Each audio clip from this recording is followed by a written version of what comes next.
Sejam bem-vindos! E hoje a gente vai falar sobre um assunto interessantíssimo, que é como passar nas entrevistas de desenvolvedor. E essas entrevistas, às vezes, elas te humilham, às vezes elas fazem você desacreditar da profissão, desacreditar da sua vida. Eu não tô nem zoando, tá? Tô falando sério. E muitas das vezes elas são humilhantes, digamos assim. Então, eu vou explicar por que que eu acho esse meu ponto de vista e por que que eu discordo fortemente do jeito que as entrevistas são feitas hoje. Hoje, então, nós temos alguns tipos de entrevistas das quais eu praticamente já desisti de fazer, que é a entrevista com robô. Essa entrevista eu já abandonei, tá? Porque é uma entrevista que você vai falar com uma IA e essa IA vai analisar a sua fala, você vai te fazer algumas perguntas ali sobre alguma tecnologia, alguma coisa do tipo. Você vai fazer ali ao vivo, né, um live ali, uma gravação falando sobre essa tecnologia e a IA, ela basicamente vai fazer a sua análise. Esse tipo de entrevista já não me interessa mais, já é um ponto que eu, pelo menos, acho extremamente desrespeitoso com o candidato, essa que é a verdade. Porque é uma entrevista onde a IA ela busca por palavras-chaves, ela busca por conhecimentos acadêmicos, ela busca por um conhecimento ou uma forma de se expressar muito específica que não reflete a qualidade do candidato ou a sua experiência. Outro tipo de entrevista que eu acho extremamente ridículo é o tal da entrevista de live coding. Ah, você compartilha a sua tela e eu vou te passar ali umas coisas ali que você vai ter que codar ali na hora. Ah, enfim, uma coisa bem besta, digamos assim.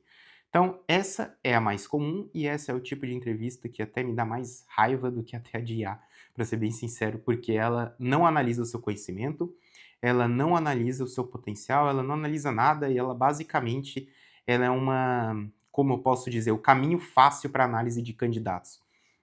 Que é o quê? Primeiro vai ter um recrutador, esse recrutador muitas das vezes vai falar com você, você vai conversar primeiro com uma pessoa que não é da área técnica. Ela vai perguntar: ó, as especificações da vaga são essas, você atende elas, você entende? Show. Conversa simples, 10, 15 minutos ali, tá resolvido. Vamos para a próxima fase, que é a tal entrevista técnica. Aí você vai perguntar, sempre pergunte para o recrutador como vai ser essa entrevista técnica, que aí você já vai conseguir ter uma ótima sacada do tipo de entrevista que vai ser. Ah, não, entrevista técnica vai ser você vai entrar numa plataforma que vai responder umas perguntas. Essa é a entrevista com o IA, cara, eu sugiro que você não perca o seu tempo, tá? Ou faz, tá bom, vão te atender como IA? Use IA para fazer a entrevista também e toca a bala. Porque, assim, é que nem eu disse, ela tá mais preocupada com o jeito que você fala e com os termos que usa do que com o seu conhecimento. A segunda entrevista, que é tipo, você vai ter um live coding. Esse live coding, cara, principalmente para vagas aonde você, vamos dizer, sai do básico, que você seja um júnior mais avançado, um pleno, um sênior, então nem se fala. Cara, ninguém vai pedir e não existe tempo hábil também. Ah, vai, faz uma infraestrutura de cloud aqui na minha frente. É o tipo de coisa que é impossível de fazer. Não existe tempo hábil para fazer esse tipo de coisa. Ah, não. Vai, desenvolve um Docker completo aí, com teste unitário, com tudo, com não sei o que, entrada, saída, API, frequente. Cara, não existe. Então, quando for um live coding que você vai ter que programar, geralmente são testes de lógica, que na verdade não são tão lógicos assim. Por exemplo, ah, o entrevistador vai falar: olha, nós vamos seguir aqui com 3 questões. Essas 3 questões vão ser questões, enfim, de programação, da linguagem que você está fazendo. Vamos dizer que você tem um texto, e aí o entrevistador vai te dar esse texto e vai falar: eu quero que você faça um código que conte quantas letras iguais existem, quantas letras iguais existem de, de cada caractere. Por exemplo, quantos As tem, quantos Bs tem. Ok, um candidato, sei lá, sênior, ou um candidato que já saiu da parte acadêmica há muitos anos, talvez ele não vai lembrar das funçãozinhas de manipular string, de manipular texto, não vai lembrar do sorted para botar a ordenação, não vai lembrar do strip para separar, não vai lembrar. Sabe, são coisas muito pontuais que não se usa no dia a dia, que não faz sentido você ter isso em mente o tempo todo, até porque quando você for precisar de uma coisa dessa, você pode pegar, simplesmente entrar na documentação do Python, dar um python.help ali, pegar todas as manipulações de string, avaliar a melhor função, e isso é a coisa que no live code tu não pode fazer, dá um Google ali. Cara, isso é tarefa assim, ah, que você não vai fazer por esse jeito. Você não vai lembrar de todas as funções de manipulação, mas você pode usar a lógica, você pode fazer um for, passar por cada uma das letras e tal. Só que para fazer da parte lógica sem as funçõezinhas prontas, cara, é muito mais demorado. Então, se você tinha 3 questões para fazer em 30 minutos, você gastou 20 minutos para fazer a primeira questão de forma lógica, para depois o entrevistador falar: mas existia uma forma de fazer em uma linha. Era só usar essas duas funçõezinhas. Sim, mas quem que vai lembrar que isso aí é função que você usa na parte acadêmica? Eu odeio esse tipo de entrevista que se você der para um sênior que está há 20 anos no mercado, que é um cara foda, que é um cara bom, que faz um monte, resolve um monte de pepino, talvez ele não vai lembrar dessas funções e não vai conseguir resolver de forma rápida. E se você der para um acadêmico que está no primeiro ano da faculdade, que acabou de começar a fazer introdução com aquela linguagem, Python, Java, Groovy, SQL, não sei, qualquer linguagem que seja, ele vai conseguir desenrolar e fazer exatamente uma linha. Então é o tipo de entrevista que eu acho babaca. São os dois tipos de entrevistas que eu acho completamente inúteis e que descartam um monte de profissionais de alta qualidade. E tem a terceira via, que para mim é a melhor, que para mim é a que mais é coerente, a que mais faz sentido, que é nada mais do que uma conversa. Simplesmente assim.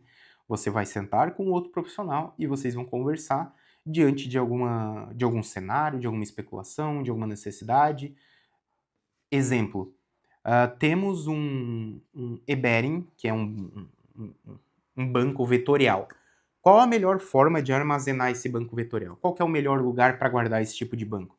Ah, é utilizando o banco A, é utilizando o banco B, é utilizando o banco C? Por que é melhor? Por que é pior? Ah, queremos criar uma infraestrutura em cloud. Show! Vamos dizer que você esteja concorrendo a uma vaga de infraestrutura. Como reduzir custos fazendo chamadas de API para outros continentes? E assim por diante. Esse é o tipo de conversa e é o tipo de desafio que existe nos dias a dia, que existe num cliente, que existe uma necessidade e que faz sentido. São perguntas que realmente testam o conhecimento técnico do candidato. Você saber como reduzir custo dentro de uma infraestrutura de cloud, isso é importantíssimo. Você entender aonde armazenar certo tipo de dado é importantíssimo. Você entender a diferença de projetos. Ah, se é um projeto batch, que é um projeto que vai executar e tem tempo infinito de execução, ou vamos dizer, tem mais tempo de execução, ou é um streaming, que é uma coisa que vai ser uma interação ao vivo com o cliente, que precisa ter um processamento muito mais rápido, entender quais ferramentas funcionam de um lado, quais ferramentas funcionam do outro, segurança. São conversas muito mais profundas, muito mais interessantes e inteligentes de se fazer. Só que, para ter esse tipo de conversa, por que que eu acho que é difícil? Por que eu acho que as empresas não vão por esse lado? Porque você geralmente tem que pegar o seu melhor profissional, tirar tempo dele para colocar para fazer entrevista. Porque o cara que está conduzindo uma entrevista desse tipo, sobre algum assunto específico, ele tem que ter todo o conhecimento necessário daquela tecnologia para ele conseguir validar se o que o candidato está falando faz sentido ou não. Se o que o candidato está falando, se a linguagem daquela estrutura está funcionando ou não. E isso é o que eu acho que acontece. Por isso que eu acho que as empresas hoje em dia elas decidem ir pelo caminho mais fácil, que é, pega esse texto e conte quantos caracteres tem. Pega essa lista e limpa essa lista, coloque ela, a lista é ABC, faz ela CBA, bota a lista ao contrário. Porque isso é fácil, entendeu? Você tem a solução ali, o entrevistador tem a solução e aquela é a solução final que tem que dar. E, cara, esse é o tipo de teste, pra mim, eu acho a coisa mais idiota do mundo, porque eu fiz um teste desses há muito tempo atrás, no qual eu consegui fazer a solução era funcional, mas eu não usei as funções que eles esperavam que usassem, eu fiz ela de forma lógica, basicamente construindo do zero, e o próprio entrevistador disse que a minha solução estava errada, que estava dando o resultado certo, mas que a solução estava errada. porque não era a solução que ele tinha lá e a desculpa foi que a solução não era adequada. Um tipo de desculpa completamente ridículo, que eu acho assim que nem o cara entendeu a parte lógica que eu construí, não teve a habilidade de conseguir fazer a leitura do entendimento da parte lógica. Então, é por isso que hoje em dia as entrevistas elas estão muito, muito chatas, estão sendo assim, eu sei lá, eu converso com muita gente, eu gosto, me interesso por esse lado, porque é importante entender como é que está o mercado de trabalho, como é que o mercado ele está se comportando nessa parte técnica, porque realmente é difícil achar candidatos. Mas essa questão uh, de entrevistas ruins, batata. Pode perguntar para o recrutador que ele vai saber. E eu vou te falar até bem mais sincero, essa parte de saber, de lembrar funçõezinhas básicas é uma entrevista muito até mais fácil do que uma entrevista realmente técnica. E que se você se dedicar ali a 2, 3 dias antes da entrevista a lembrar manipulações básicas de texto, manipulação básica de lista, manipulação básica de JSON, cara, provavelmente você vai conseguir lidar muito, muito facilmente com essa entrevista e você vai passar. Mesmo sem ter talvez o conhecimento necessário, que realmente era o importante, que realmente é o que faz sentido, mas enfim, infelizmente hoje é assim que as coisas estão se comportando. Só um segundinho, tá tudo certo. Tava só conferindo. Então, gente, se você ficou até aqui, muito obrigado pela sua paciência, por ter ficado até aqui. Mas basicamente é isso que eu tenho para dizer. Talvez possa dar dicas de como realmente se preparar para uma entrevista, mas essa é a primeira parte. Na hora que você vai falar com o recrutador ali, com aquela primeira pessoa que você vai conversar, que ela vai te passar as especificações da vaga e as etapas do processo, ali você já mata o tipo de entrevista e até você já consegue avaliar e se preparar para saber se a entrevista vai valer a pena ou não ser feita. Tá bom? Então acho que é isso por hoje. Por favor, se inscreva no canal, deixe um joinha, deixe um comentário abaixo e até mais. Falou!